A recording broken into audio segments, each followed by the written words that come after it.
Good morning, welcome to Shubhrij family. চলুন টাটকা blog নিয়ে, আশা করি সবাই ভালো আছো এবং সুস্থ আছো। ভালো সুস্থ থাকাটা একান্ত দরকার। তো অনেকদিন পর আজকে ব্লগটা শুরু করলাম। অনেকদিন পর কেন ব্লগটা শুরু করলাম এটা বলবো আস্তে আস্তে। একটা মেন্টাল প্রেশারের মধ্যে ছিলাম। কোনো রকমভাবে আমাদের উপর মেন্টাল প্রেশারটা দেওয়ার একটা চাপ তৈরি করা, যাই হোক, তার হয়তো সেই রিকোয়ারমেন্টটা ছিল, সেই মেন্টাল প্রেশারটা দিয়েছে আমাদের উপর, আমার উপর বা রিমার উপর। এই রিকোয়ারমেন্টটা বারে বারেই মেন্টাল প্রেশার হয়ে আমাদের কাছে আসছে। তো এবার আমি আর রিমা ঠিক করেছি এবার জিনিসটাকে একদম পুরো ধরে বেঁধে ক্লিয়ার করতে হবে, নাহলে এই মেন্টাল প্রেশার হবে না। তুমি আজ থেকে 5 বছর কেন, আজ থেকে 10 বছর আগে তুমি যাকে ভালো চিনতে, তোমার কাছের মানুষ ভাবতে, আজকের ডেটে সে অন্যরকম মানুষ হতেই পারে। মানুষের সময়ের সাথে সাথে সব কিছু চেঞ্জ হচ্ছে। মানুষের মনও চেঞ্জ হতে পারে, মানুষের ব্যবহার চেঞ্জ হতে পারে, মানুষের কথাবার্তা চেঞ্জ হয়ে যেতে পারে, সমস্ত কিছু চেঞ্জ হয়ে যেতে পারে। এটা স্বাভাবিক, এটা অস্বাভাবিক কিছু নয়। তো যাই হোক, চেঞ্জ যাতে পুরো চেঞ্জ হওয়ার আগে সম্পর্ক ভালো থাকে, সমস্ত কিছু থাকে, এইভাবেই সমস্ত কিছু স্ট্রেস ক্লিয়ার করে এগিয়ে যেতে হবে। Good morning, welcome back to a new blog. আশা করি তোমরা সবাই খুব ভালো আছো, সুস্থ আছো। আর ভালো সুস্থ থাকাটা খুব জরুরি।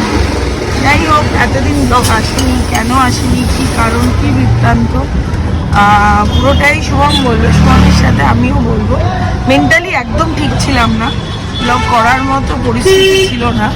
সিরিয়াসলি পরিস্থিতি অনেকটা হাতের বাইরে বেরিয়ে যাচ্ছে। চেষ্টা করছি দুজনে মিলে, বারবার তোমাদের সামনে বলছি, বাট সিরিয়াসলি কোনো অপশন নেই।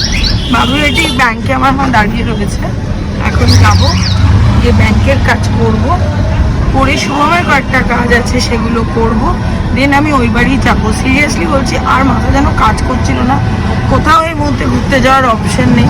তাই আমি জাস্ট এক বেলার জন্য আমার মায়ের কাছে যাচ্ছি, দেন বাকি কথা বুঝতেই পারছো। চলে এসেছি এই বাড়িতে, কিছুক্ষণ আগেই এসেছি। মার কতগুলো ব্যাংকের কাজ ছিল সেগুলো করলাম, আমার কতগুলো ছিল সেগুলো করলাম, করে ঠরে এলাম। আর গণেশ পুজোর পর থেকে আমার ওই বাড়িতে রিমোট খুঁজে পাওয়া যাচ্ছিল না, মানে টিভির রিমোট।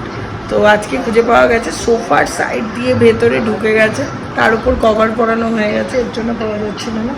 যাই হোক, এসেও শান্তি নেই, এসেও সেই দেখতে পাচ্ছ কিনা জানি না, ক্লাসই করাচ্ছি। এটাই অনেক কিছু বলার আছে, অনেক কিছু নিয়ে দৌড়চ্ছি, অনেক কিছু করছি, নতুন কিছু নিয়ে দৌড়চ্ছি না, পুরনো জিনিসগুলো নিয়েই করছি। অ্যাকচুয়ালি শুভমরা যখন বিজনেসটা শুরু করে, খুব ভালো করে বিজনেসটা শুরু হয়। এরপরে দেখো, একটা জিনিস করতে গিয়ে অনেক আপস অ্যান্ড ডাউনস আসে, সেরকমই অনেকটা ডাউন এসেছে। টাইমটা খুব খুব খুব খারাপ আমার আর শুভমের। ইয়েস, আমি এটা বলতে পারি, প্রচুর মেন্টালি প্রেশারে আছি। এরকম না যে বাইরে থেকে কেউ প্রেশার দিচ্ছে বা কিছু, অন্তত আমি এই কথাটা বলবো না।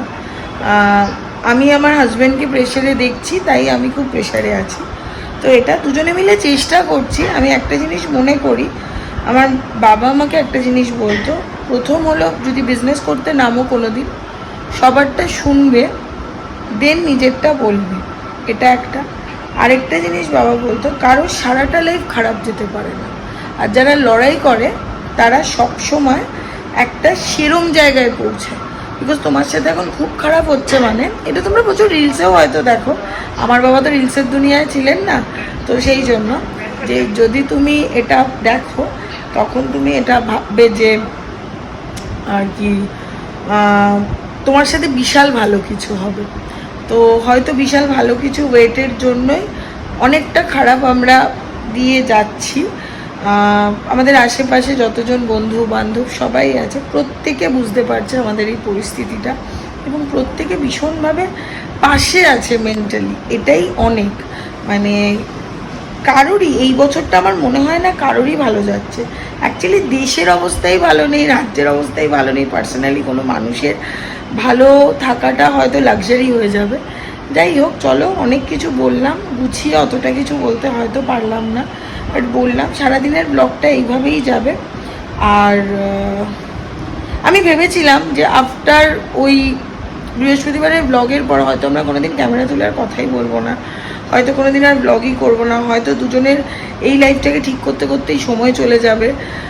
কি দেখাবো ব্লগে, কোথাও বেরোতে পারি না আমরা, বাড়িতে কোনো ভ্যারাইটি দেখাতে পারি না, সারাদিন নিজেদের কাজের মধ্যে শুধু পয়সা রোজগারের পেছনে দৌড়ে যাচ্ছি। বাট না, তারপরে আমার মা, আমার শাশুড়ি মা প্রত্যেকে বললো যে না, যতগুলো মানুষ তোদেরকে দেখে, তারা যদি 50টা মানুষও হয়, তারা তোদের জন্য দেখে, তারা তোদেরকে জিজ্ঞেস করছে রিমা ব্লগ কেন আসছে না। তো সেখানে একটা কমিটমেন্ট আছে, তো ব্লগটা বন্ধ করা যাবে না। তো তাই এরকম হয়তো অনেকবারই, হয়তো এরপরে তোমরা অনেকে কমেন্ট করবে যে এরকম তোমরা অনেকবার বলেছো ব্লগটা তোমাদের জন্য না। এটা পরিস্থিতি সবসময় এরকম হয় না যে ক্যামেরাটা তুলে কথা বলতে পারবো, কারণ যদি ওই ক্যামেরাটা তুলে কথা বলি না, তাতেও একটা জায়গা থেকে কি হয়ে যায় যে মেন্টালি আমরা ওই প্রেশারটাতে নিই, মেন্টালি ওই প্রেশারটা নিয়ে বা একটা চিন্তা নিয়ে ক্যামেরায় হাসা যায় না, অতটা ফেক হয়তো কোনোদিনই হতে পারবে না। পরপর কন্টিনিউ কতগুলো মিটিং হচ্ছে সকাল থেকে, ভাল লাগছে না, প্রচণ্ড খিদে পেয়েছে।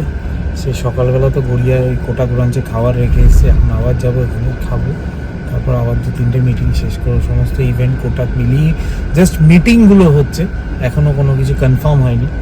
কনফার্ম হলে সবাইকে জানাবো, কনফার্ম হয়েছে সবাইকে বলবো হ্যাঁ হয়েছে।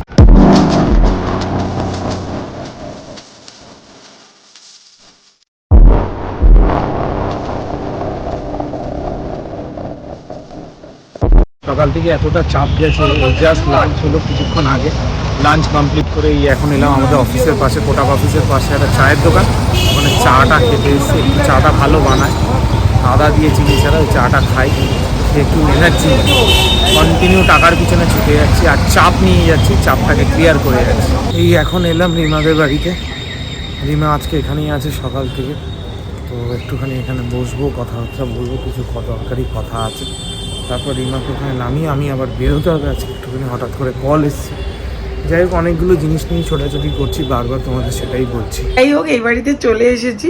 এই বাড়িতে আসার সাথে সাথে একটা কীর্তি করেছি, কীর্তিটা বলছি দাঁড়াও। আর এখন হলো ফ্রেঞ্চ ফ্রাইজ খাচ্ছি আমি আর সোনাই। এসেছি, আসার সাথে সাথে মা পেঁয়াজি ভেজে দিয়েছে। মা পেঁয়াজিটা দিতে গিয়ে এরকম আমারও হাতটা ফসকে গেছে, মারও হাতটা ফসকে গেছে, তো আমার হাতে ওই পেঁয়াজিটা তেলটা একটু লেগেছে, এই হলো ঘটনা। সেই জন্য সোনাই আবার ফ্রেঞ্চ ফ্রাইজ অর্ডার করে আমাকে ভেজে ভেজে খাওয়াচ্ছে। না দিদি, আর তোমার তো লেগেছে, এই জন্য খাওয়াচ্ছিস তো আমাকে? এমনি তোর ইচ্ছে করে তোমার খাওয়াচ্ছি? কি বাজে আবার বলে না না। শুভম বেরিয়ে, শুভম চলে আসবে কিছুক্ষণের মধ্যে। ওরও একদম না মন মেজাজ কোনো কিছুই ঠিক নেই, চুপ করে থাকছে, ভুলভাল বকছে অনেক সময়, মানে অকারণ হয়তো একটু চিৎকার করে ফেলছে, অনেক কিছু করছে। ওর জন্য নিজের দাদা না, তো যাই হোক, তো সেই জন্য মানে আমি ওকে বলে বলে একটা স্পিন মেরে আসি। রিমা দেখো, আমাকে বেরোতে বললে আমিও পারি না, কারণ আমারও এই পড়ানো অ্যানল এগুলো রয়েছে। আমি সোনাইকে কিছুক্ষণ আগে বলছিলাম, সোনাই আমাকে আরও অ্যাক্টিভ হতে হবে। সোনাই বলছে আরও অ্যাক্টিভ? তবে সোনাই কী হবে আরও অ্যাক্টিভ হলে? মিশে যাবে।